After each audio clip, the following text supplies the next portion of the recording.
We've all turned up the radio to hear Brother Jimmy. Jimmy Lakey. From coast to coast and shore to shore. Now raise your voice. Oh, let us all, Jimmy Lakey, get out of bed. Jimmy Lakey, raise your voice. Jimmy Lakey, Lakey, hey, can't live without it with Jimmy Lakey. Jimmy Lakey. Hey, it's me, Jimmy Lakey. That's the guy the choir is singing about. Nice to have all of you here on the program. How's everybody doing today? It's Friday. The Lord has made this day glorious. It's the 11th day of July, year of our Lord 2025. Good morning. First up is RJ says good morning from beautiful Arkansas. Well, good morning in Arkansas. We're glad to have you here. I am not in the, good morning, Jimmy and producer Chad. I hope all is well in Dallas. I am in, technically, where am I? Arlington, Texas, not far from the Dallas Cowboys Jerry World, where they put forth losing season and disgusting seasons year after year. I'm not far from there, but Dallas, Fort Worth, it's all good. Went to a place, somebody suggested the Cotton Patch yesterday to go eat at. I'll do some restaurant reviews here in a minute. Cotton Patch, there's several locations around town. I looked it up. It's kind of a chain or local chain diner. I haven't gone there yet, but I'm going to take some advice and go there. I think it might have been Ray or somebody suggested I go to the Cotton Patch. I did go to a world famous Mexican food restaurant. A lot of celebrity sightings there. It's called Joe T. Garcia's. And I managed to go there last evening, and that was a nice time. It's an interesting place. Been serving Mexican food there in the family for 95 years. And that's good. 95 years of Mexican food. You get two choices. You get the tacos or the burritos or enchiladas or something, kind of a family meal with a little bit of everything, or you get fajitas. That's it. And they only take cash. So if you don't have cash with you, you go to the ATM and you pull your cash out. Because after 95 years, why do you want to trouble with credit cards? There's no need to mess with that stuff. So anyway, glad to have you here on the program. And as I see that at the bottom of the screen, Jim says, good morning from Port Collins across the bottom of the screen. And I'm sure the Fort Worth Chamber of Commerce is going to call us and say, why don't they ever say Fort Worth when Jimmy's in Fort Worth? Because I'm not. I'm just in the Dallas-Fort Worth area.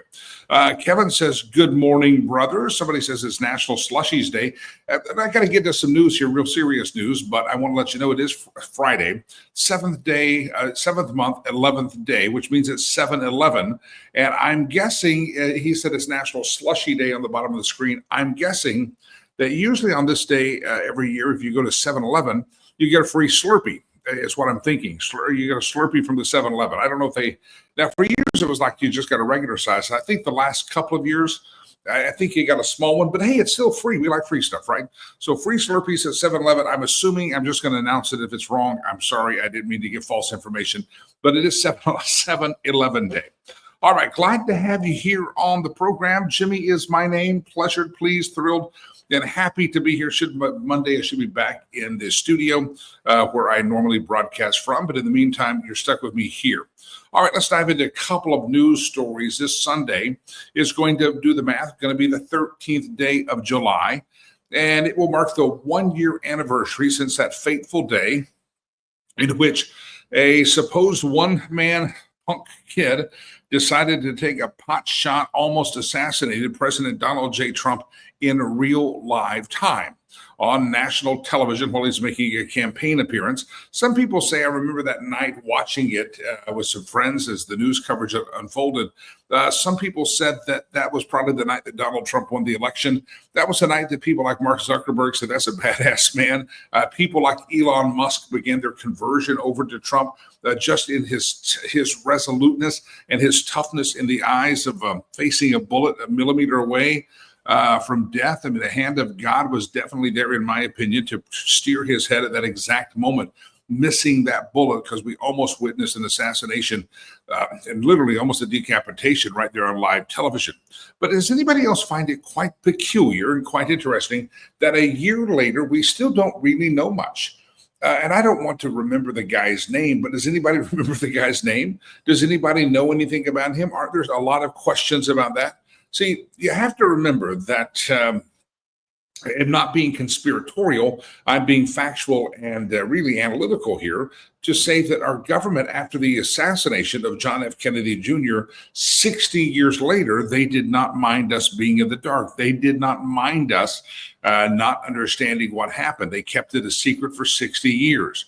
Is there going to be something that in 60 years, when I'm no longer probably on the planet, is there going to be something that comes out and we find out that there was more to the story than just some lone teenager or early 20s kid sitting up on a rooftop at a fairground? I just feel like there's more to the story. And again, we have a government that has lied to us about COVID. They've lied to us about the vaccines industries. They've lied to us about John F. Kennedy. They've lied to us about so many things that I just don't have the feeling that we're getting told the truth, the whole truth. Oh, by the way, I think they're lying to you about the Epstein list right now. So we have a lot of things the government has not been truthful about. And so what are we missing a year later? Give me your thoughts 1 year later. Do you think we know what we need to know about the Butler, Pennsylvania assassination attempt? Or do you think that there's more to the story that we should be learning, and yet, unfortunately, we're not learning about Butler, Pennsylvania? Again, Sunday marks the 1 year anniversary. What is it that we know? What is it that we don't know? And why do we not have all the answers?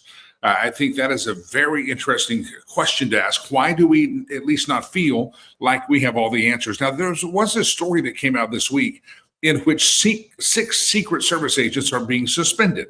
Let me read the story as it posted in Fox News. And this was a story that was in the news yesterday, but I'll read the whole story to you here. It's 6 Secret Service agents were suspended without pay following a gunman's attempt to take President Donald Trump's life last July. The suspensions affected supervisors and line-level agents and ranged from 10 to 42 days without pay. The disciplinary action took place in February, the Secret Service said, which confirmed the news because the Senate report on the failures in Butler is set to be released any day now.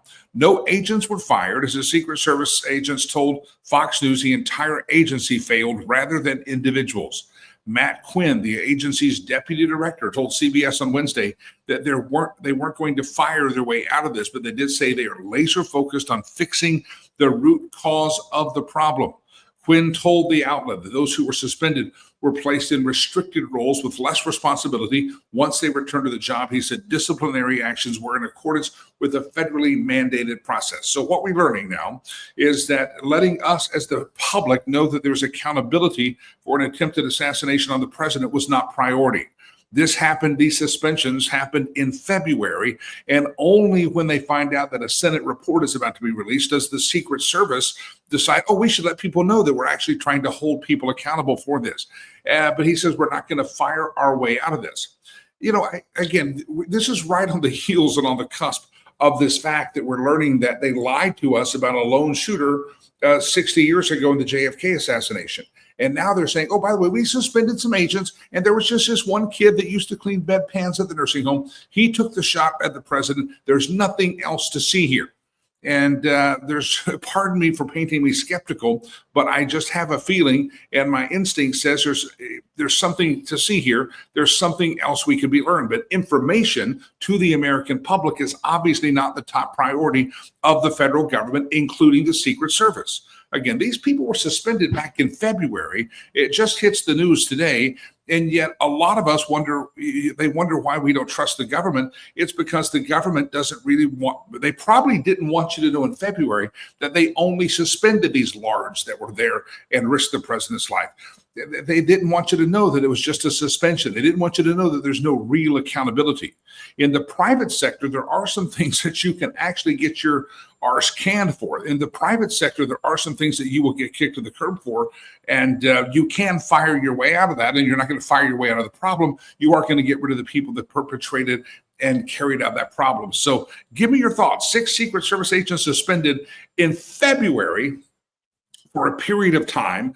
And we just now learned about it when a Senate report is threatening to come out. I have a question for you. Is there anybody out there under the sound of my dulcet tones right now that you feel confident and comfortable that the government and the Secret Service are telling you everything you need to know about Butler, Pennsylvania?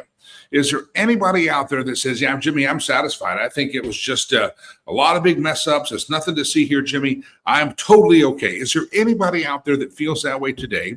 Or are there many people out there that feel skeptical like me? And what do you think we are missing? What do you think we are not seeing? What do you think we're not hearing? What do you think they're not telling us? I'd love to get your thoughts on this. Don't forget, if you're new to the program and all the platforms that we're on, whether you're on the Rumble or whether you're on several Facebook feeds, on the X feed, wherever you are at, I let you know that you can comment, and we see all of those right here into the studio. Teresa jumps in from Facebook. You see the Facebook symbol? She says, suspend the agents permanently. It is baffling that a president or former president, a future president, came a millimeter away from losing his life. And they said, oh, we had some operational problems. We're just going to suspend these people. Listen, in my years of radio and terrestrial radios regulated by the FCC, there were certain things that you just knew that if you did them on air, whether an accident or whether a slip up, you pretty much knew you were going to get canned and shown the curb, and you weren't going to get suspended. It was the end of it. Because the private sector is supposed to hold their people more accountable than the public sector. And I think it goes to show that there's some great Secret Service agents, and I'm glad the president, Trump or Obama or whoever the president, can trust their life to these people. But when you have a major failing like you have, a generational failing like you had, to say that the only discipline that has been taken is suspensions, I'm sorry, that rings a little bit short to me. And if those suspensions were so powerful and you were so proud of them, why wouldn't the Secret Service have come out in February and held a press conference? Why would the Secret Service not have come out in February and March and say, hey, here's our study, here's our research, the Senate's looking into it, everybody else is looking into it, here is our conclusion about what happened. I just have a feeling that we're not being told everything we could be. And if the Secret Service and or the government thought that suspensions were going to satiate the thirst for discipline that the public has, they would have come out earlier and told you about these suspensions that happened back then. Jim jumps in and says, everything we need to know versus everything we want to know are two different things most of the time. Jim, you're absolutely spot on the nose with that one. Here's another comment coming in from Ray. Jimmy, if POTUS was protected by a private protection agency, those that were in charge would have been fired as those who were guarding him. That is, again, excellent point, Ray, and that's the point that I try to make. In the private sector, would it take, February, so there's 5, 6, 7 months. In the private sector, would it have taken 7 months to say, oh, we're going to suspend some people? No, someone, your client, if you will, almost died. Jeff jumps in and says, Epstein file would show the puppeteers involved, which would require revolution to cleanse, and how involved is Israel? Again, there's so many secrets our government keeps from us. And I think this is the mistake that the Trump administration's making by those Epstein files, is that we're skeptical right now. We have every damn reason to be, when you realize the federal government and every administration post-Kennedy has been lying about the Kennedy assassination. Is there anything that gives you pause to reflect and say, wow, I know they really screwed us after that Kennedy assassination in 1963 in Dallas, Texas. I know they really screwed us on that, but they're telling us the truth about Butler, Pennsylvania. Is there anybody that can draw that conclusion, or do you now automatically have skepticism about anything the government says? And my fear with the Trump administration on these Epstein files is that while you view Donald Trump and his administration as change agents and people that were going to do things differently, they all of a sudden say, oh, there is no list out here to see it all? Oh, really? Oh, the same way there was only a single assassin in Dallas, the same way that the COVID lies and the Pfizer and all these other lies you've told us. And now you want to tell us that, hey, we suspended someone on Butler. Don't ask any more questions. I'm sorry, there's questions to be asked, and there's not answers that they're willing to give. And this is very, very troubling.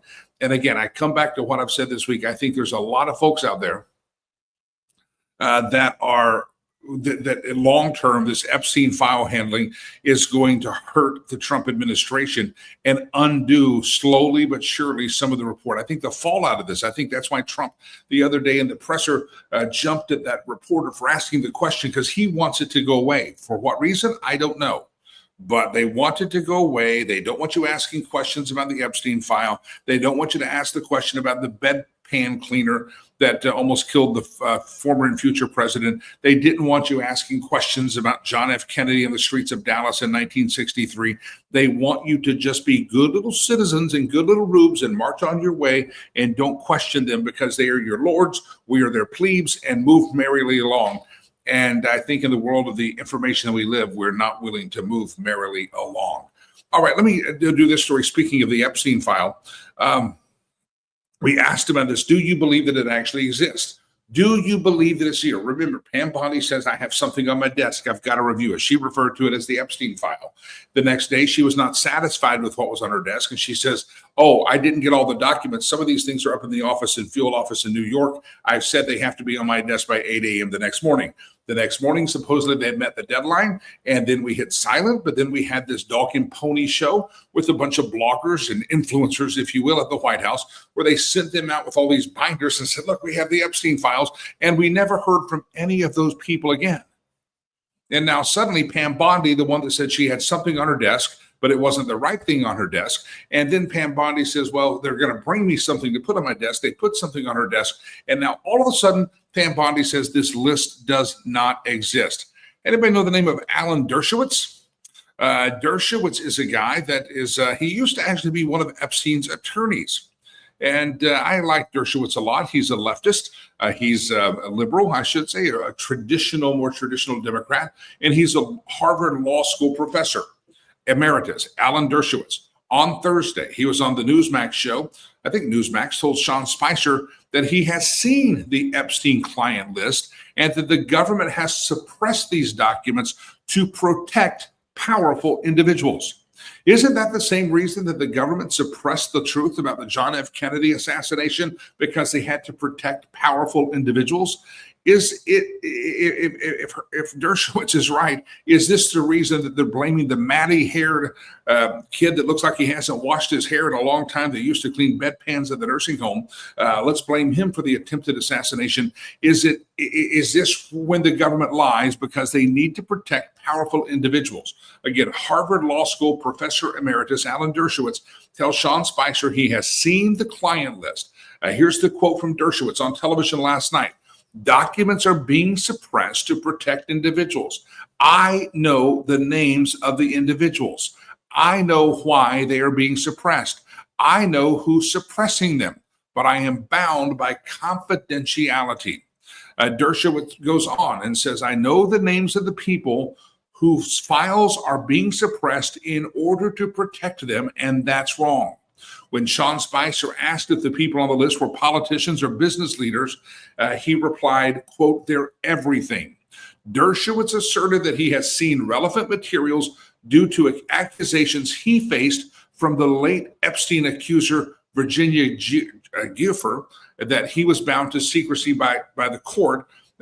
Giuffre recanted her accusations against Dershowitz prior to her death and settled the case with him. Dershowitz says that he has seen the names. He's bound by the court to keep them secret, but he says they are everybody in the world of business and politicians, and that's why they're now saying so that there's no list. And so again, we near the 1 year anniversary of July 13th, Butler, Pennsylvania. We near that 1 year anniversary, and we recognize that for 60 years they lied to you about the JFK assassination, the involvement of the military-industrial complex, military intelligence, the CIA. They lied to you about it for 60 years. Do you not believe that they're lying to you after 12 months about Butler, Pennsylvania? See, I believe somewhere in the annals of history it shall be written that the people that the same kind of conspiracy that you saw 60 years later revealed and owned up to by the federal government regarding the JFK assassination, I think you're going to find the same type of involvement. Personally, my opinion, just my hunch, says we're going to find the same type of involvement on that July 13th date in Butler, Pennsylvania. But is it going to take 60 years for the truth to come out? I think some of those same people involved in these types of conspiracies are the same people that live protected lives, not just for the conspiracy against the will of the people and the government. I think the same people are probably know that they're protected by the government when they find themselves on nasty lists like the Epstein list or the Diddy list. No, we're not going to expose them and put them on the front page of the news. I have a question for you. Does anybody believe 1 year later that we have been told the truth and or are being told the truth, and that people are being held accountable appropriately in the assassination of president attempt of Donald J. Trump? I don't believe them. You tell me what you think. Again, across all the platforms, some of you, looks like we got a good attendance there this morning on YouTube. YouTube is not one of our strongest platforms. Kevin jumps in and says, good morning from Lakeland, Florida. Kevin, good morning from the Big D, the Dallas, Texas area. RJ says they're definitely hiding and covering up something in the Epstein files as well as the JFK files. And see, I think you can just keep adding on to that, RJ. I think you just keep adding on. They're covering up something when it comes to Butler, Pennsylvania, are they not? Kevin says, then why bring it up? If you're bound by confidentiality, why pop on there's nothing to come from it? Well, he was asked the question on the interview, and he says, well, they're lying. I think the framework was, you've been accused about Epstein. They exonerated you. What do you know? He says, to exonerate myself, I know, but I can't tell you. He was asked the question, but that's a good. So he's not. I don't think he's out there parading his answers. He was asked that way in an interview. Dan Bongino, Jeff says, has lost my respect. I think Kash Patel brought him in to shut him up. Interesting theory. It is interesting that I have no problem. It brings me no great joy to question this administration. It brings me no great joy to question Kash or whatever. But I do find it quite interesting to watch some of the news networks that these are old drinking buddies and brother-in-laws. Anytime they think there may be some criticism of Hexeth, or there may be some criticism of Bongino, all these media things, they have a real tough time going, yeah, they're wrong. I like it. It's always interesting to see people pretzelize themselves. It's kind of like you want to criticize someone, you say, I love them and everything, but anything that follows the but is just the pure smack dab gossip slap down and you had to couch it with all the niceties beforehand. And I think we're ended up there. All right. Again, I think they all tie together. The 13th anniversary of the Butler, Pennsylvania attempted assassination. I think you're going to find, in 60 years, I think our kids and grandkids might learn something more about that day. I could be wrong, but again, thank God, in my opinion, the hand of God was on President Trump and turned his head at the exact moment that bullet came. And I think that was indeed a divine orchestration. All right, your thoughts on the 13th anniversary, or the anniversary of July 13th, feel free to jump in there. I would also like to declare, if I may, Wednesday, there was some discussion on this program as to what color my shirt was.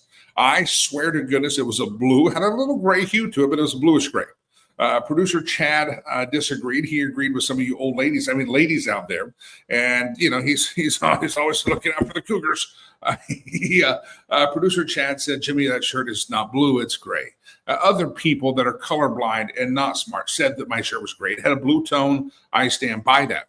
And yesterday I wore a shirt and I said, I want to declare a blue shirt Thursday. And people said, oh, no, that's turquoise. I'm like, okay, now some of you are going to get punched in the throat. And it's because some people accuse me of only wearing black shirts.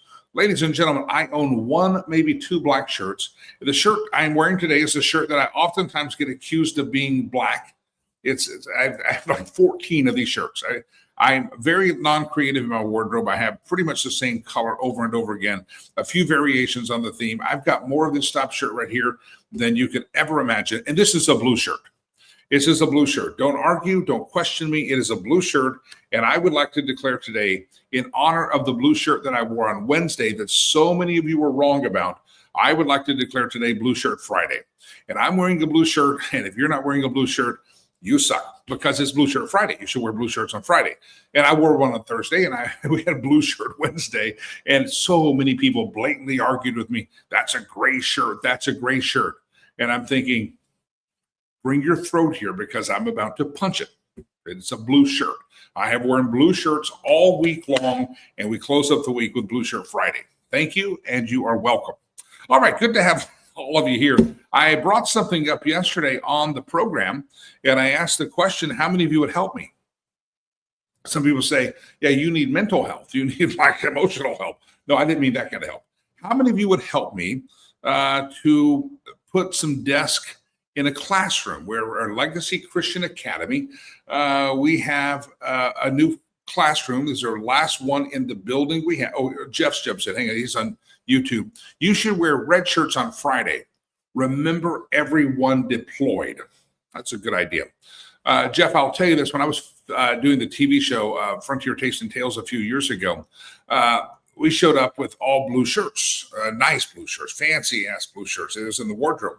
And I got there and the producer Jim Bryan, and some other people looked and I heard them talking like little old ladies, murmuring. And they said, we don't like your shirts. Blue is not your skin tone.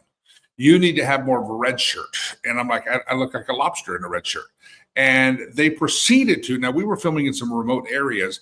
They proceeded to tell me I could not wear my blue tones and I had to wear red tones. And they're the producers of the show, right? Frontier Taste and Tales, back in all of its glory. And so they went out and got shirts, and some of them came from like thrift stores in local towns. They were just trying. There's a couple of episodes, if you remember when we were filming, and I talked about this on the radio, we saw some of them, and it looked like I was wearing an Italian restaurant tablecloth.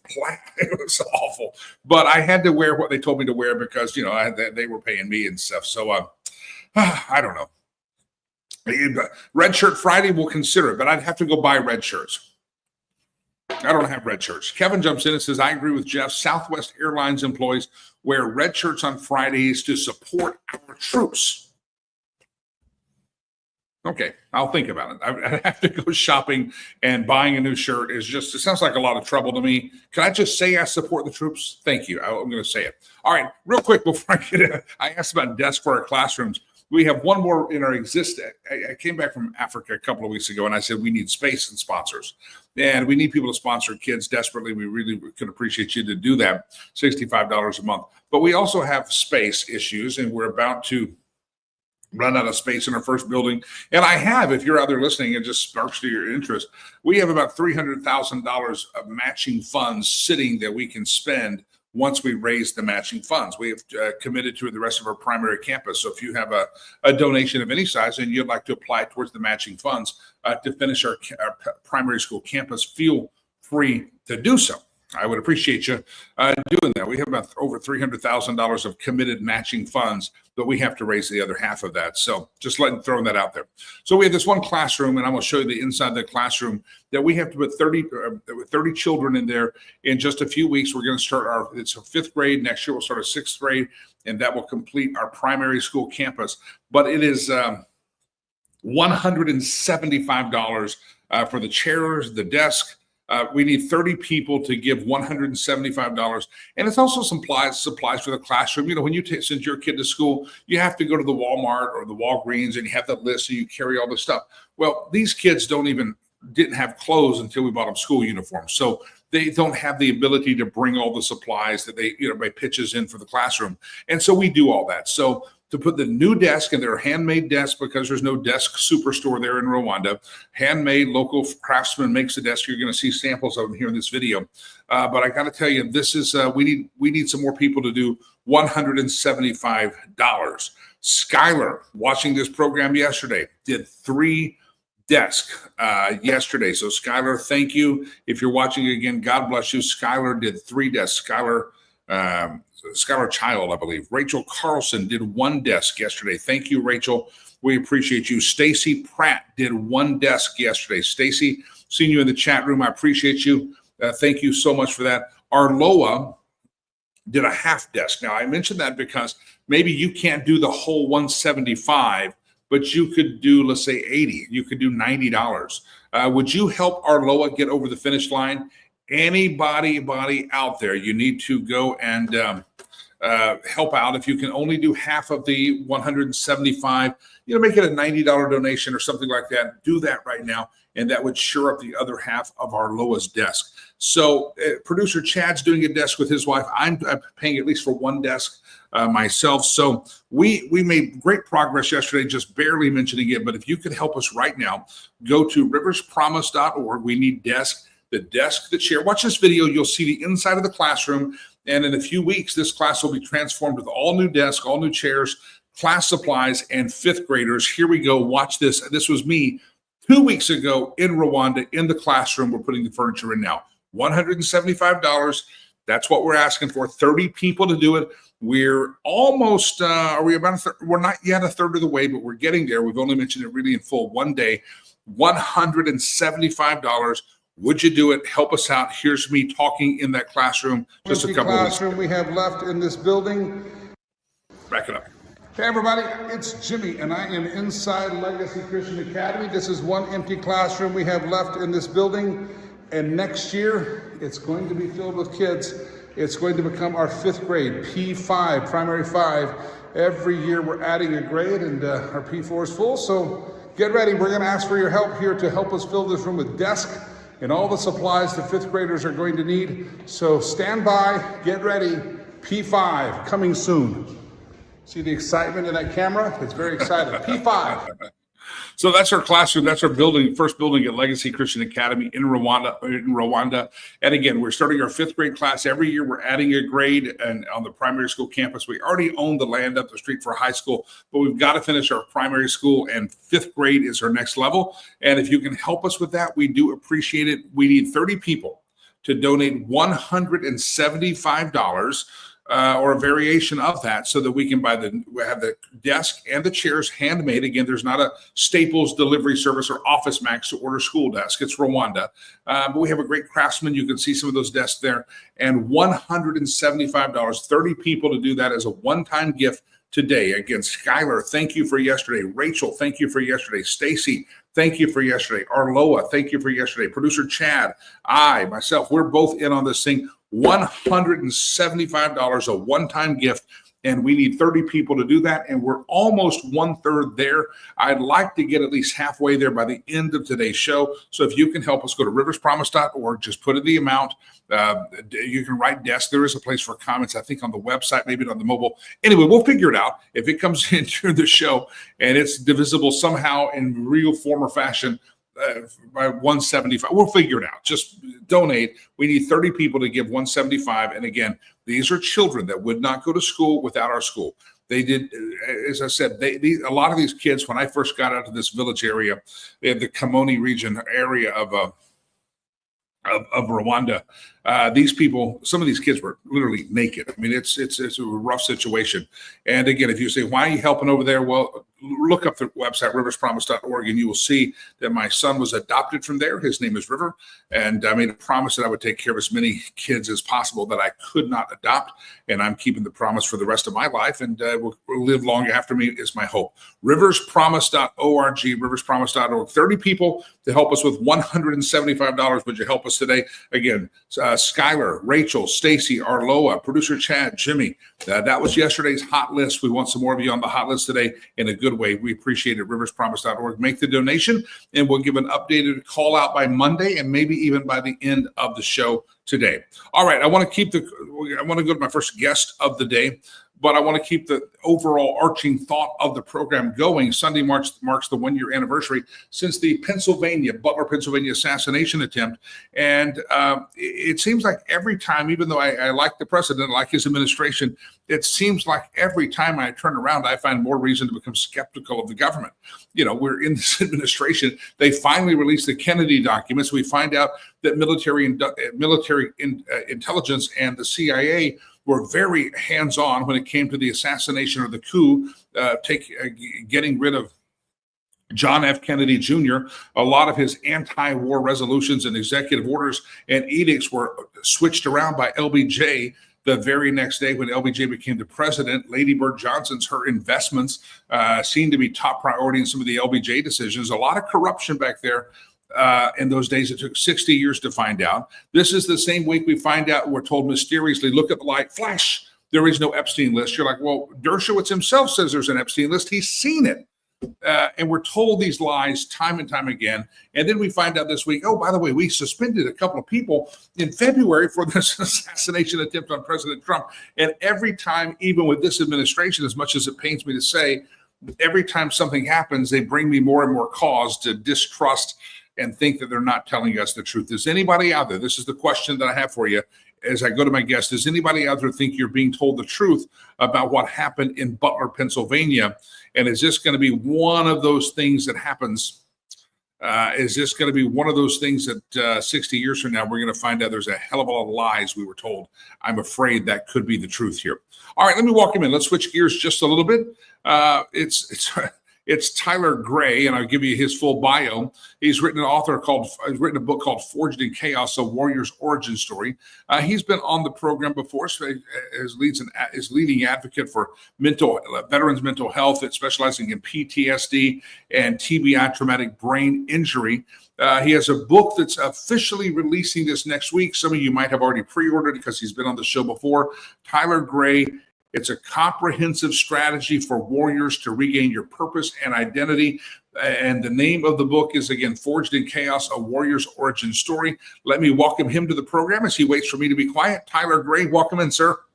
Hi, thanks so much for having me again. Great to talk. Glad to have you here. Let's shift gears to the book here. While I'm sitting here worried about, I guess, government conspiracies and cover-ups, there's some people out there that are more worried about their very survival. They're worried about their PTSD, their suicidal tendencies, the pain, the loss that they've had. And that doesn't just happen to be people in the military. That can be people in life that, if they will, have had chaos erupt and they've been broken and they've been blown up a little bit. That's kind of the aim of the book is there's things to worry about inside of us sometimes that are more important than the things outside of us. Yeah, I mean, I'll start with this just because I heard you talking about it. So we can get back to it if you want. So I spent the first half of my career as a sniper. So when the Butler incident happened, I had quite a few thoughts. I've also worked as a bodyguard for 10 years. I had worked with the Secret Service. So I had a lot of opinions on that.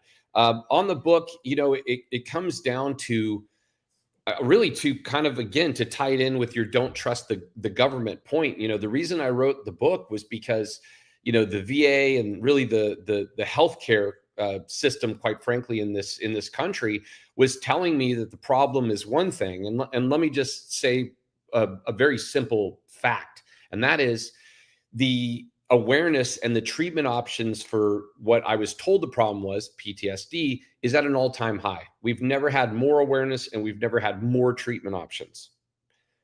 Yet at the same time, the suicide rate is going up, not down. So if you've got awareness and treatment options at an all-time high and the rate is going up, then logically, I think the only conclusion somebody could come to is it must mean that the problem that they're telling us is the problem isn't the problem. Because if it was, the solutions would be working.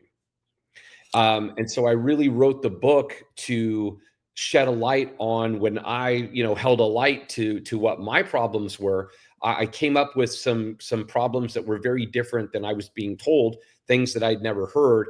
And then once I actually started working on those, addressing them, then I started to get disproportionately better. And so once I had figured out those solutions for myself, it was obvious that I needed to put them in a book and put them out there so that others can hopefully, so the book can hopefully be a light in the dark for those who are currently in the dark like I was for so many years.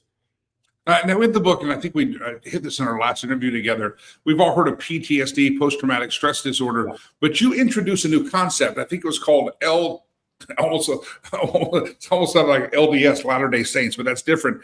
LTSD, lack of traumatic stress disorder. I'm going from the memory there. How does the LTSD differ from the PTSD? Yeah, it's a great question. So the problem that I found with PTSD, multiple things, but I'll say two very quickly. One, PTSD is not specific to veterans. not in any way, nor first responders. It is a very, very, very broad diagnosis that technically anyone in the world could have, really, for almost anything, because it's really trauma related and that's very subjective. So the point that I realized is, if it's a broad category that fits everyone, then it cannot, by that definition, be veterans' specific problem. So that's number one. Number two, to tie it in with LTSD, is post-traumatic stress disorder. If you just think of the first word, post, that technically assumes a pre-traumatic stress baseline. And what I've found with veterans and first responders, and started with myself and my own introspection, was that based on my childhood, I never had a pre-traumatic stress baseline. I grew up in a very chaotic, traumatically stressful environment. And so I was reverse wired as a child to be calm in chaos. And so chaos became my homeostasis, or my baseline. So when the environment was chaotic, I was calm. And conversely, when the environment became calm, I became chaotic. And the way I calmed myself mentally was by creating chaos in my environment. And that is the essential basis of the concept or theory of LTSD, or as I call it sometimes, chaos addiction. Let me introduce again, for those who are just joining us, or maybe you're listening later in the day on just the audio portion of the podcast. Throughout the day, whether watching or streaming or podcasting, thousands of earballs will hit this show today. And you're listening to Tyler Gray's got a new book called Forged in Chaos, A Warrior's Origin Story. Tyler Gray, Grey. Get a copy of the book if you're just hearing his voice. That's who it is, Tyler Gray, Forged in Chaos, if you're just listening to the program. Tyler, you have an interesting concept in the book that I think is fascinating. And when I read it, I said, oh, that makes a lot of sense. And you talk about people that maybe a veteran out there that sometimes they view themselves as the warrior. And at other times they take the same interpretation and say, I'm a destroyer. And the point you make in the book is we have to be able to make sure that we're continuing with the paradigm of the warrior rather than beating ourselves up as the destroyer. Unpack that much better than I did, sir. No, it's a great, a great concept to bring up. So the short way to explain it is, when you grow up in a very chaotic, traumatic environment, what you learn as a child is several things. One, you basically think that you have no value because children think that they're responsible for their environment. Also, a child in that environment learns that it has to be something else to survive. You can't be yourself, because if you were yourself, then you'd have a better environment.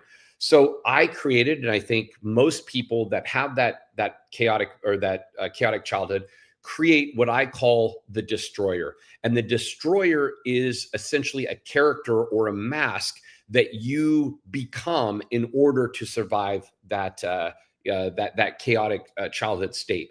For me, I was bullied constantly as a child, several different issues going on, but I was a very sensitive, nice, I felt a lot as a kid. And what I learned as a kid was that feeling was not safe. So I created the destroyer who was unfeeling, who felt no emotions, who didn't care. And that person essentially helped get me through my childhood.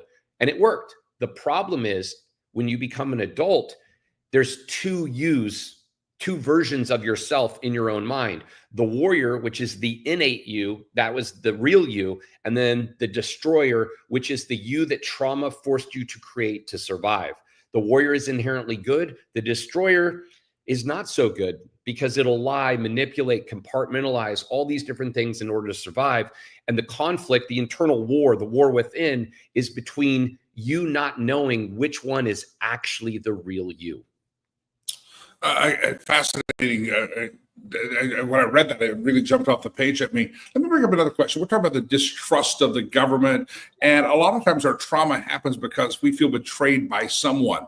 And I wonder how many people, whether maybe it's a veteran, feel that their PTSD, their trauma, that I went through all this for nothing because I found out the government was lying about this, or weapons of mass destruction. I was there under false pretense. And that we can find trauma in our own lives also because we feel like our spouse or boyfriend or girlfriend, our significant other, our children led us to believe something, unmet expectations, false pretenses. Is that something that brings about this type of chaos and trauma in our life? Unmet or false expectations that we had? The short answer is yes. That would be a lot. I mean, the short answer is yes. That's a lot to unpack, and it would probably take too much time. But I mean, the short answer, no. Let me give you a quick part of it, and that is, as a child, if your parents are not meeting your needs, or if that as a child is a form of betrayal, and I'm not saying it's intentional necessarily. Sometimes it is, but the reality is, it's just like when if I hurt my fiance's feelings, right? And I'm like, whoa. I would defend myself and be like, I didn't try and hurt your feelings, which I didn't intentionally. And what it took me time to understand is it doesn't matter that I didn't try and do it. What matters is that I did, right? And so what happens is we don't really, when we're betrayed, whether intentionally or unintentionally by someone, we suffer a loss, and we go through the 7 stages of grief on that loss. And the loss that happens to children or in the military sometimes is that you just feel that you can't trust anyone, that the world is fundamentally against you. And then you take on this victim mentality. And the term that I use, and this is in reference to anything, whether it's childhood, whether it's, the government lying to you, this is the mantra that I have now. It's not your fault, but it is your responsibility. And the reason I'm saying that is because no matter what it is, I don't care what it is, it could be the worst thing ever. It's not your fault that it happened necessarily. But you can't put the onus of healing from that on the cause, because it's never going to happen. The government's never going to apologize to you for pulling out of Afghanistan, right? They don't care. They're never going to apologize for anything. A person who harms you intentionally or unintentionally is never going to take full responsibility for that. And so the onus of healing and of moving forward is on us. And so while it's not your fault, it is your responsibility to accept what happened and move on from it. Because if not, you will be tied as a victim to that incident or event forever. The name of the book, again, is called Forged in Chaos, A Warrior's Origin Story. I wanted to get you, Tyler, to tell a little bit of your story. I believe this whole thing goes back to an event that changed your life, a covert mission in Baghdad. Something happened, and ultimately, as bad as it was, gave birth to this book, Forged in Chaos. Absolutely. I mean, to the point that I just said, the night that I got blown up is a perfect example of, it wasn't my fault, but it is my responsibility to move on from it. Right.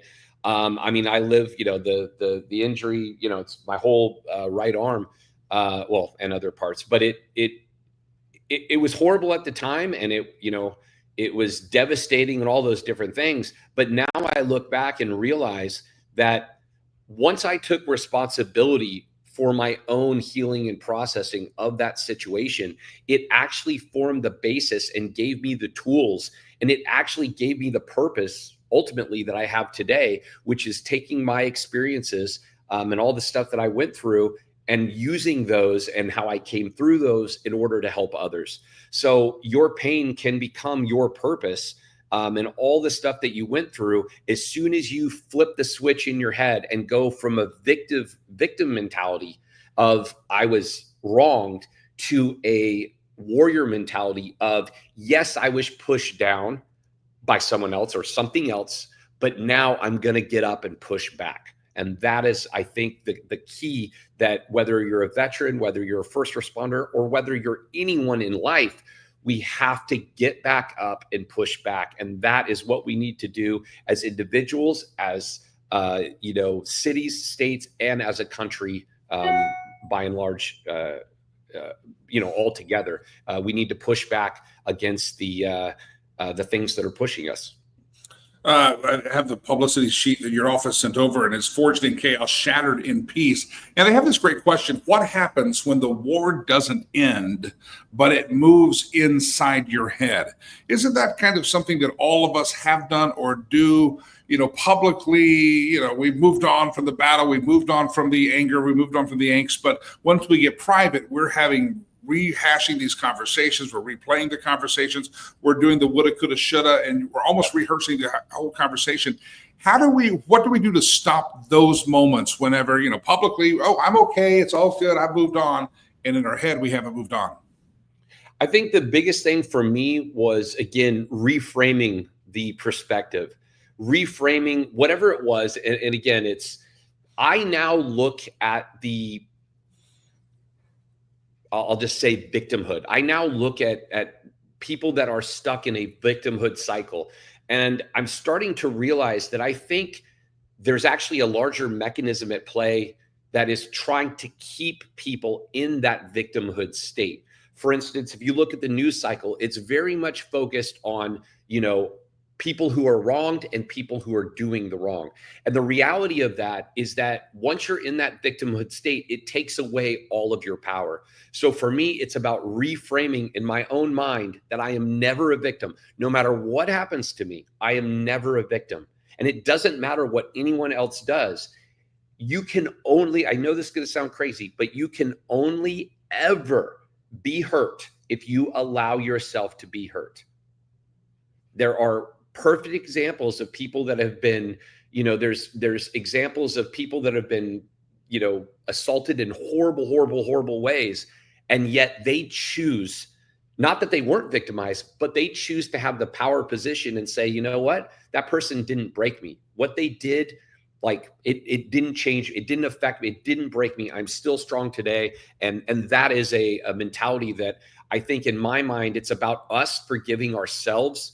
That for me was the thing that worked the most, is me forgiving myself for any mistakes that I've made, and then just realizing, you know what, I'm going to learn from this and move forward and put it in my toolbox.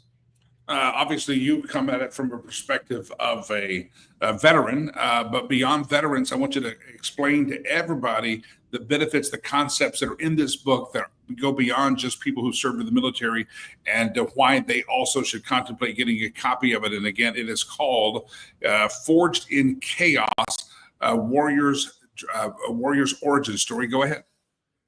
Yeah, so it's really not just for veterans, not just for first responders. It is for anyone who has been through any sort of or chaos or trauma or difficult time in their life. It's ultimately about the only way, and this is a crazy thing that I'm going to say here, the only possible way we get strong is through adversity. If you've never went through anything difficult or adverse in your life, I'm sorry, but you're a weak person. Because adversity is what builds strength. And I now look back at all the adversity I went through, all the difficult times, the trauma, the chaos, and those are gifts, because that's what has allowed me to become the strong person I am today. And in the book, I tell my story on how I used to be very sensitive. Everything hurt me, and how I used those things to build myself. The only way to become, to grow, is through discomfort. And the book is about taking all those different events in our lives that were difficult and using them as the fuel to build something bigger and better. The name of the book, Forged in Chaos, A Warrior's Origin Story, Tyler Gray. Tyler, the book officially launches on Tuesday. People can order it now, have it on their doorstep by Tuesday. Let you do the plug away, sir. And I'm sure you have other ways they can learn more about you and the book. Yeah, so a book, as you said, it's on pre-order on Amazon right now, Forged in Chaos. My website is Tyler A. Gray, Gray with an E.com. Instagram, same thing, Tyler A. Gray, Gray with an E. Thank you so much for your time. And I hope that it can help people and like I said, and help them like it helped me. The launch of the book is Tuesday, but you can get it, have it be the first person in the neighborhood or the book club to get it. Forged in Chaos, A Warrior's Origin Story by Tyler Gray, Grey. Everybody go pick up a copy of that, Tyler. God bless. Congrats on the book. I appreciate you. Thank you very, very much. Ladies and gentlemen, nice to have you here on the program. In the chat room during that time, it says Sherry and I. You see Roger Cree, and the Sherry would be the wife, Sherry Cree, and I are in on the desk campaign, helping the most vulnerable children a ladder out of poverty. Ladies and gentlemen, that is Sherry Cree. She and that's her husband, Roger. They've both been to Africa with me. They've seen the Legacy Christian Academy, and they just bought a desk as well. It just added them to the list. So Skylar, Rachel, Stacy, Arloa, Chad, Shimmy, Roger, all buying desk. It's $175. We got to get 30 people to do this. We're marching right there. If you could do part of it, even Arloa was able to do half a desk. If somebody could match her half, we'd have a full desk there. Would somebody do that right now? Go to riverspromise.com, riverspromise.org, $175, a one-time gift. Roger, Sherry, thank you very much. I want to talk about Sherry Cree here in just a moment as well. But thank you for hopping in on that fun time. We appreciate it very, very, very much. Skylar, Rachel, Stacy, Arloa, Chad, Jimmy, Roger, we're getting there. I'd like to be over a third of the way, maybe halfway there by the end of the show today. And we are running short on time. We're going to do this over the next several days. I need 30 desks at $175 again, and that stocks the classroom as well, with supplies, the pens, the papers, and everything that is needed inside of a classroom. Normally in America, of course, you send your kid to school, then they have to bring you have to bring 3 boxes of Kleenex and 14 number 2 pencils, all that stuff. And they put them all in kind of a socialism pile, and everybody draws from them. Well, these kids wouldn't even have clothes if it weren't for their school uniforms. And producer Chad and I were going through some of our unsponsored kids the other day, and some of these school uniforms, you can see the tattered logo that says Legacy Christian Academy. And I asked my guys one time, I said, why do our school uniforms, our kids look so awful, and their school uniforms are so wrinkled? And my guys reminded me in Africa, Jimmy, other kids that wear uniforms here, they go home after school and they change clothes. They get out of their school uniforms. When we give a lot of our kids school uniforms, that's the only set of clothing they have. You say, what would they wear? When I got there, my friends, and there's videos and photos, kids you can go with this tattered T-shirts, torn. I mean, it's better than it used to be, but it used to be, it was nothing to see a child with literally nothing on. And so these are kids that we've got to stock the classroom for them. Riverspromise.org. If you can't do the 175, I need 30 people to do 175. If you can't do the 175, could you do half of it? Arloa did half of a desk yesterday, about $90, $87, something like that. She did half of one yesterday. Could you do the other half for her? Maybe the 175 is out of your reach. Now, again, there is no judgment. If you don't feel called or to participate, that's okay as well. But maybe you feel like, I'd like to help Jimmy, but I don't do 175. Do 25 and just put it out there to your friends or here in the chat room and say, I did 25. Who's got another 25? We can do it the long, slow way of $25 at a time. I'm okay with that if you're okay. But feel free to participate at riverspromise.org. We need 30 people to do 175. I'm in Texas, as you might know. We're waiting the arrival of Jay Ratliff here in just a moment. Oh, Jeff jumps in and says, happy Friday to Jimmy, Chad, and Delilah. Continued prayers for you. Thank you very much. And Texas. Somebody asked me, why are you in Texas? I've explained. I have a family member that is getting up there in years and has some health issues recently. That's why I've been traveling back and forth so much. And I appreciate a lot of you. I finally told you that. And a lot of you have been praying for us. I appreciate you doing that indeed. Thank you. I appreciate it. Indeed, I do. I woke up this morning. I turned on the television in my hotel room where I'm podcasting, streamcasting from today. And they talk about the 124 people that died just about 2.5, 3 hours south of me in the floods near Kerrville and Hunt, Texas. And then I saw a staggering number. 124 dead, but there's still 174, almost 180 people missing. Let that sink in. We're all traumatized by the death of 120, many of them children. We've talked about that and the tragedy of it, but there are still just as many, if not more people that are still missing, and there's still search and rescue operations. I saw a video yesterday, or photo, I should say, They were digging under the mud, and they found a pickup truck buried under the mud, totally covered, and they're trying to get it out. Who knows if someone's in there? But I want those numbers to sink in, because what happens is a news cycle, the 24-hour news cycle, what does it do? I always condemn it because it works you up into a frenzy, and you sit there and you do nothing, and you watch, and you didn't contribute to the floods, but you watch, you got real smart about it. You could tell stories about it. And then 2 or 3 days later, the news says, watch over here, and you focus on that. And there's still 180 people that are 174 people still missing. So what a sad thing that is. So anyway, I'm in Texas today, again, caring for a family sickness issue that I've been dealing with for the last little bit. It happens when you have elderly and aging parents. It's good to be back in the motherland today. I'll be back in Colorado. But later this weekend, I'll be back in our studio on Monday. All right, good to have you here. I mentioned the Rivers Promise website, riverspromise.org, riverspromise.org.com. Need 30 people that will donate $175 to stock our classroom at the Legacy Christian Academy with new desks, new chairs.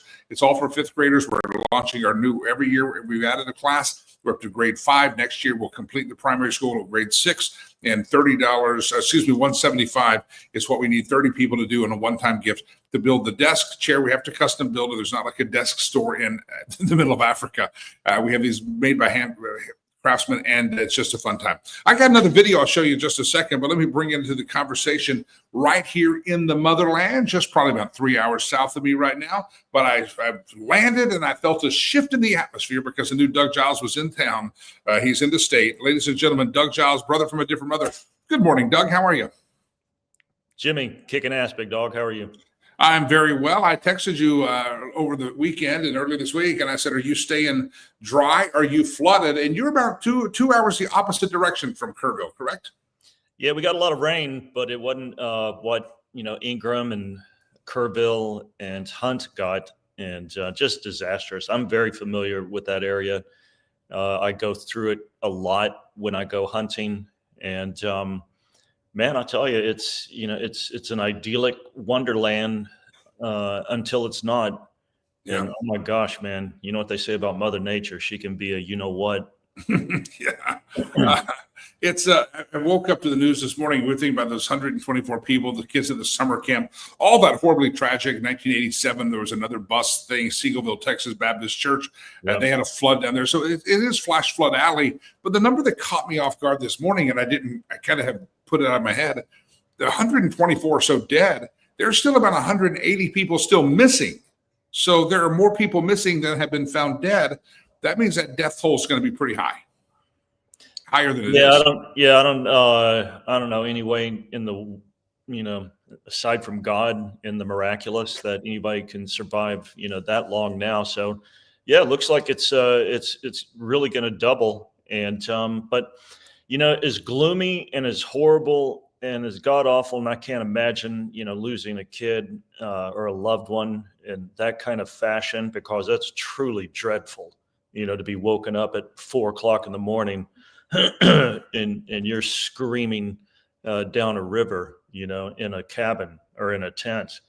But you know what, when you survey the insane amount of damage that's done around there, and all the RVs and trucks and cars and stuff, I'm surprised, Jimmy, that there wasn't 1,000 or more people killed, because that place was packed. They had like over 800, I think, it might be more, campers that were there, little girls. And then that doesn't include, the hundreds, if not thousands of people, in tents and RVs along the Guadalupe. So again, and I know I can make Van Gogh look like a rodeo clown sometimes, but I'm blown away that, it wasn't 4-digit death tolls. Yeah, the fact that holiday weekend, people camping out there, not even in the RV parks, but people just camping out, putting up a tent and sitting by the riverside. And there are probably going to be some people we never knew that were there because they were there and no one knew. Yeah. One of the great stories we heard early in the week were stories of heroism. This gentleman that's literally dove into the water and rescued people out of water. I mean, there's stories of heroism that somehow bless our hearts during this time. And you're probably hearing more of them than we are hearing more locally than we are even nationally about some of the acts of heroism. Yeah, the one dude that just really impressed. I mean, they all impress me because when we think, especially the young volunteers and the young heroes, because when you think Gen Zers, you think weasels, self-obsessed, solipsistic, me monkeys, and the guy, what's his name, Scott Ruskin, Scott Ruskin, Coast Guard rescue swimmer. 26 years old, man. Him and his team saved alone 160 plus people. Yeah. And again, he's 26. And most 26-year-old dudes are thinking about getting boobs or how to do some kind of life hack viral video on Instagram so it'll make them six figures. And this brother, man, he's hanging out of a Coast Guard helicopter, snatching people out of trees, off their roofs, while the flood waters are screaming. I don't know if you saw the interview with him, but he said, they deployed from Corpus Christi, and he said the hell that they had, because they had to go straight into that storm, man, just to get to Kerr County, and he said it. Normally it's an hour flight. He said it took 4 hours as they were dancing around that monster. And then as soon as they get on site, boom, it's taking care of business. And that's amazing. We had another, my worship leader at Liberty Fellowship. They had a family friend who they were a couple hours north of Kerr County, which a lot of people don't know that San Angelo got smacked. Marble Falls got smacked. Georgetown got smacked. There's a lot of damage, north of Hunt, but obviously Kerr County, Hunt, Ingram, Kerrville, that's the epicenter of the main damage. But anyway, his family friends, they're trying to get the heck out of Dodge at 5 a.m. out of Marble Falls. They cross what they think is the bridge that they've always crossed, and the thing is gone. So they go into the river, and Jimmy, the 17-year-old daughter, was able to pry open the minivan door. All the family escaped, and she died after saving them. Wow. It's how do you make sense? I mean, I was hearing stories earlier. We had a couple of pastors that checked in with us earlier this week, and they were out following behind cadaver dogs, and just the tragedy of it. And there's a lot of people trying to make sense of it. What's the lesson to be learned? I mean, obviously there's people are trying to politicize it. It was global warming. It was Trump. But for an individual that's hurting, for a city, for the community, are there lessons here? Are there takeaways? Does what doesn't kill us make us stronger? What do you say? You have ministerial heart and the ministerial thinking. What's our lesson here? Yeah, number one is life is short. You don't know when you're going to go. You have no clue. So live for God. That would be my first advice, because they're thinking, hey, we're going to chill on the 4th of July. And the next thing you know, their life is gone. Yeah. So that's brutal. Number two, heroism is still alive and well and kicking butt, and be the hero. If you can help out, then flip and help out. There used to be a biblical law called hue and cry, that if you saw some bad crap go down and you didn't inject yourself into the mix to try to remedy the situation, then you are guilty of the crime also.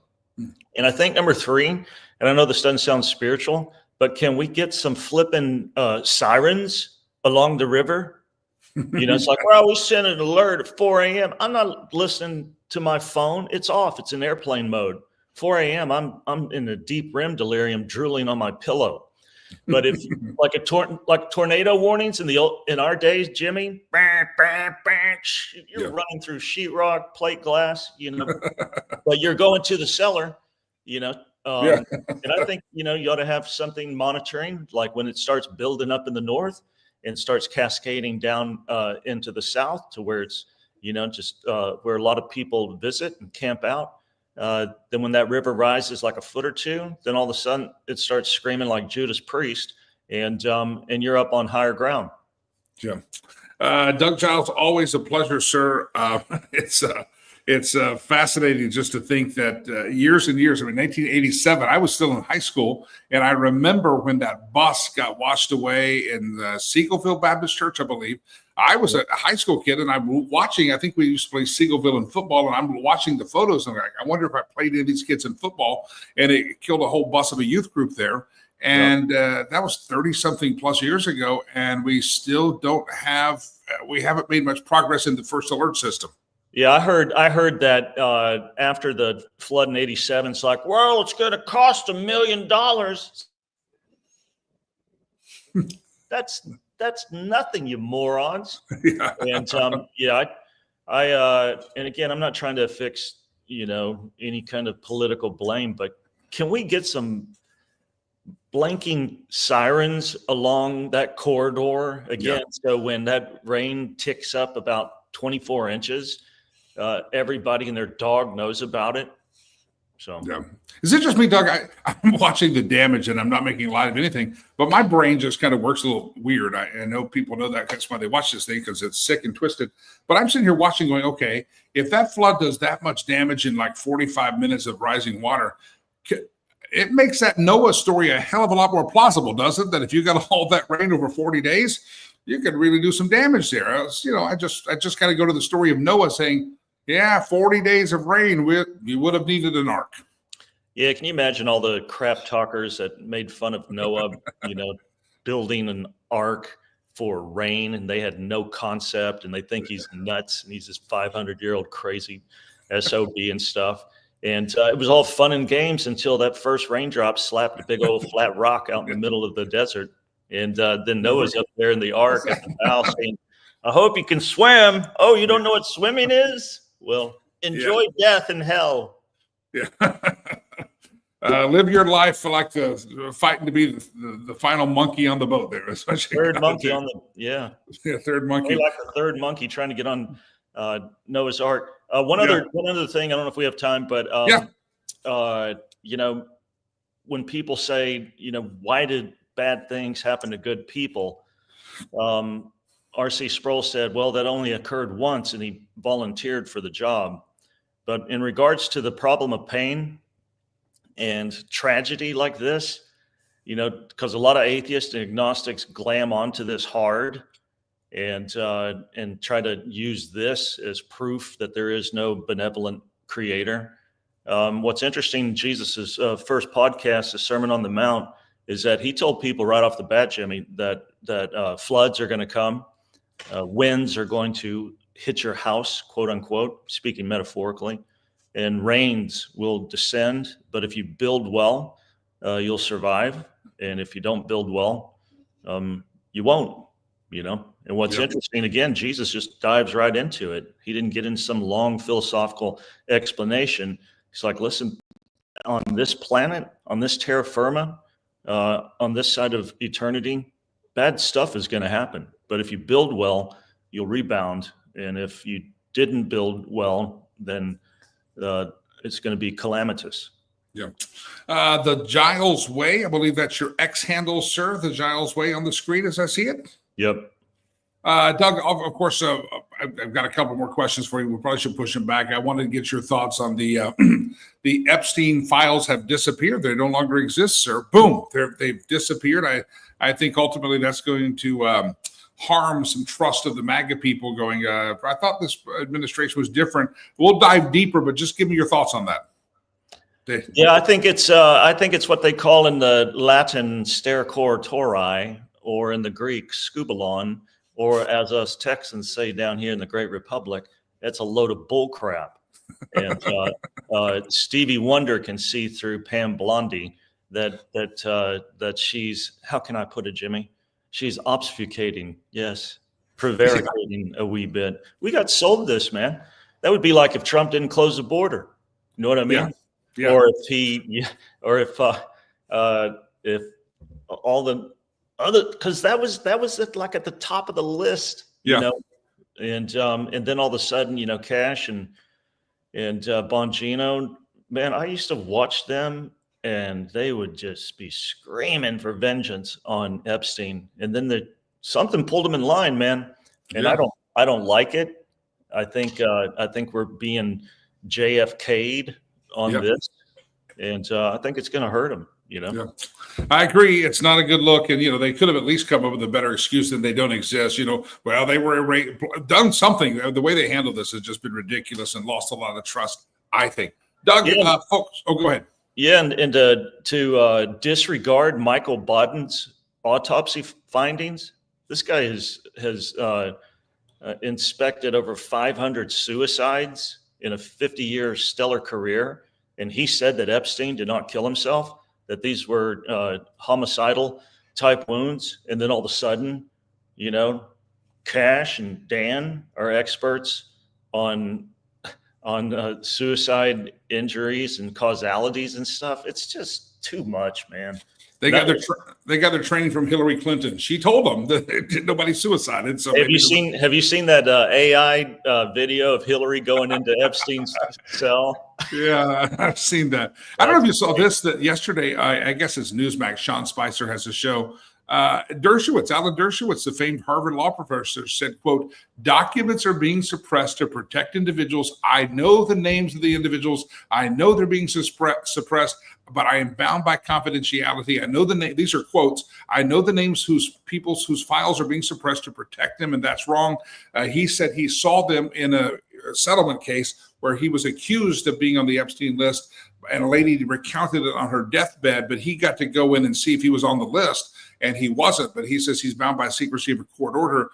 He says there's a list. Dershowitz says there's a list, but Dan and Cash say there's not. So I guess we just nothing to see here. Nothing to see here, Doug.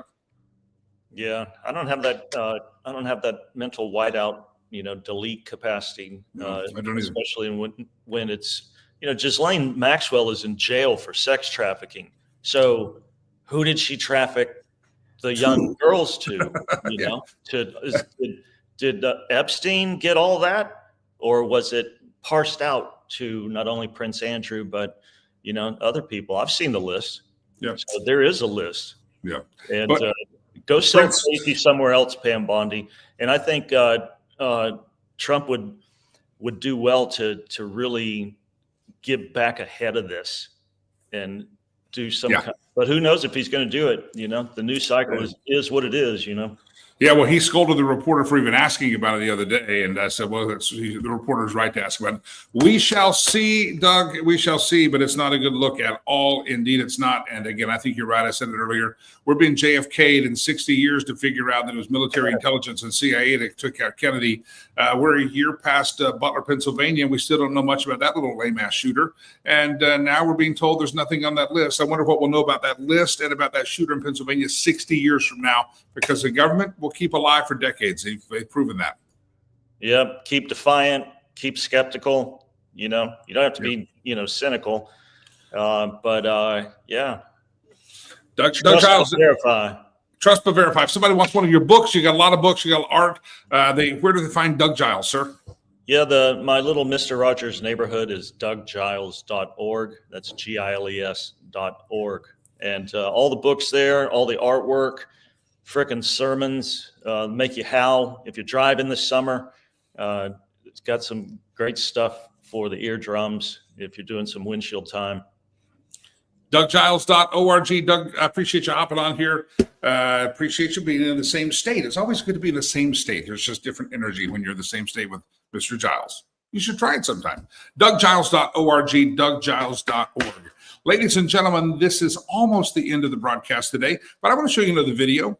This was our school, Legacy Christian Academy. You'll see all these kids here. Everybody gather around, fireside chat. And this, I showed you a couple of days ago, the kindergarten graduation. Well, this was the end of year celebration for all of our first through fourth graders. Now, next year, we're going to launch our fifth grade. And I want you to see this. You'll see all of our beautiful uniforms. You'll see our first school building in the background. You'll see some adults here. That is one of those is Jonas, my field director, who worked for me for over a decade there. You'll see our staff, our group of teachers. This is the work on the ground. This was the end of year celebration. We served cake and a big party at the end of the school year party. And it was a big treat because, again, these kids don't get special treats because they're very poor. And we're blessed to do this. Watch this. This is the end of the year celebration.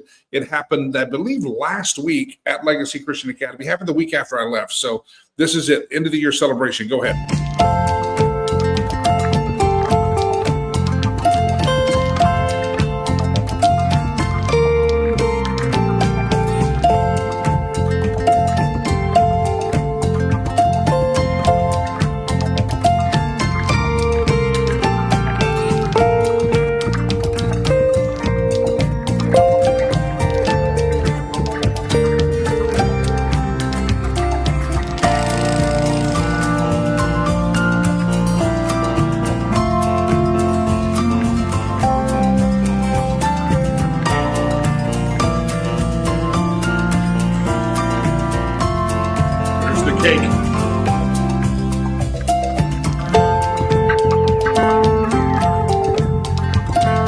There's a lot of our staff.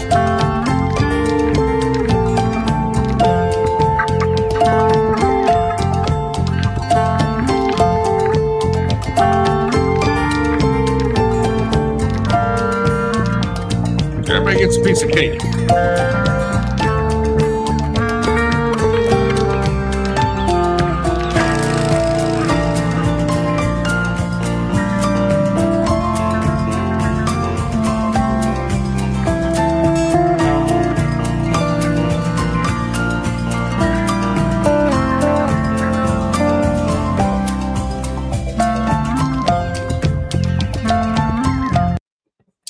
There you have it. That's Legacy Christian Academy. You see the uniforms there. All those kids, my friend, would not be in school if it weren't for us having a school there.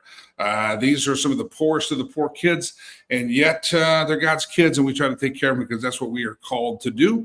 And if you can help us again today, we need 30 people to give $175 as a one-time gift. And I'm going to go through that list again of who's done that. Tina just jumped in. Tina Lambertson. Tina, thank you. Tina's going to do one desk. Roger and Sherry Creed jumped in for a desk. Skylar is in for 3 desks. Rachel's in for a desk. Stacy Pratt's in for a desk. Our Lois did the half desk. If someone can't do the full amount, do the half desk. But Tina, latest on the list. We appreciate you. Tina, thank you very much. A $175, a one-time gift. And some of those kids you saw in that video are actually some of our 4th graders, and they have to have a desk to sit at. And we need 30 desks. So we need 30 people that can do $175. And we'll go through the full list. Could you help us out? I know some of you get paid on the 15th, I would imagine. Some of you get paid on Fridays, whatever the case may be. Would you contemplate and consider $175, a one-time gift today that pays for the desk, that pays for the chair, and that also helps build the room with school supplies that are needed for the classroom.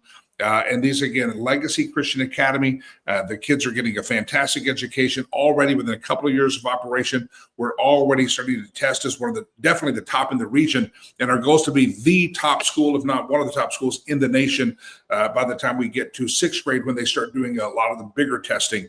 And you're going to help us. This is our 5th grade classroom. I need 30 people, and we have, we're almost a third of the way there.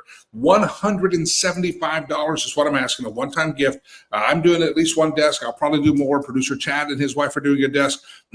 Stacy, Rachel, Skylar. We just talked about Tina, Roger, Sherry. Thank you very much for that. We appreciate it. Speaking of Sherry, I want to remind you that Sherry Cree is a realtor extraordinaire. And if you're contemplating a real estate move, maybe you're a veteran, a first responder, I want you to pay attention, especially because Sherry will take a dip out of her commission in order to make it more affordable for you to buy a home. Whoever you are, if you buy a home and you do a real estate transaction with Sherry, she will donate 10% of her commission to the charity of your choice. Listen, she approaches it, I said, kind of with a different paradigm. It's not just about the sign in your yard. It's not just a single transaction, but every step she takes, every move she makes, every bit of advice she gives, she's trying to not just position you to have that real estate be able to produce generational wealth. She's trying to work to become your realtor for life. She wants to become the realtor on your first home, your last home, your when you're downsized to a ranch. She wants to, when your kids get old enough to buy their homes, she wants to say, you got to call Sherry. She's her family realtor. She works with that in mind. How can I I become a part of these people's real estate dreams? And all of us have real estate dreams, and she knows that if you play them right, can create generational wealth. It's not just about the sign of the yard. It's about the overall strategy. It's the pricing. It's the staging. She can help you with all that, but it's not just about the one transaction. She wants to earn that trust and that relationship to where she can be your realtor for life.